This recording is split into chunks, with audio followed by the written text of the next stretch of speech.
Jalen, what was your biggest takeaways just having time to watch the film from the first 5 weeks?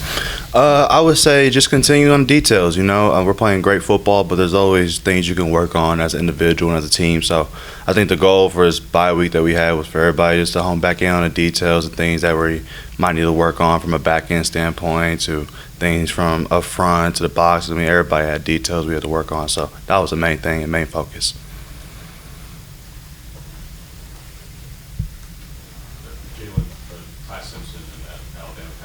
They really like to attack that sort of intermediate middle part of the field. Scored well. I've struggled a little bit at times this season. Just what challenges do you think that passing attack presents that you will face on Saturday? Yeah, he's a great quarterback. They have a great offensive plan for him, and I think he executes it well. I think our job is just to hone in on the details that we've worked on this past week with things that we might have lacked in, and that might be one of those areas. So I'm sure that we'll have a game plan for that. But, I'm just excited to play a great opponent like Alabama, and it's going to be a good one.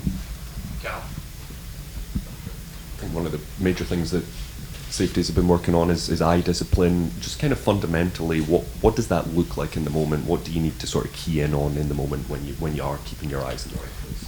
If it's your man, focus on your man, and if you're playing, vision, focus on the vision that you have to have on whether it's this guy or that guy. That's the main thing. It's just focus on your guy. That's the main part of it.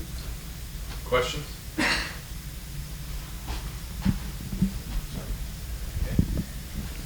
Jalen, defensively, when you guys have given up some big plays, it's been breakdowns and miscommunications.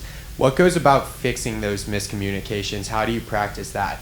I think you just go back to the details. You just talk to each other and say, here, we got to say this, or we have to say that, or it has to be like this, or it has to be like that. But, I think the coach done a great job with us with having a plan for fixing those details. Like I said, there's things that everybody has to work on, but that's definitely one of the things that we toned in on. So definitely, worked on that and got better. I think over the weekend it's been a great bye week for us. So I'm excited to go into this week and, show what we've improved on.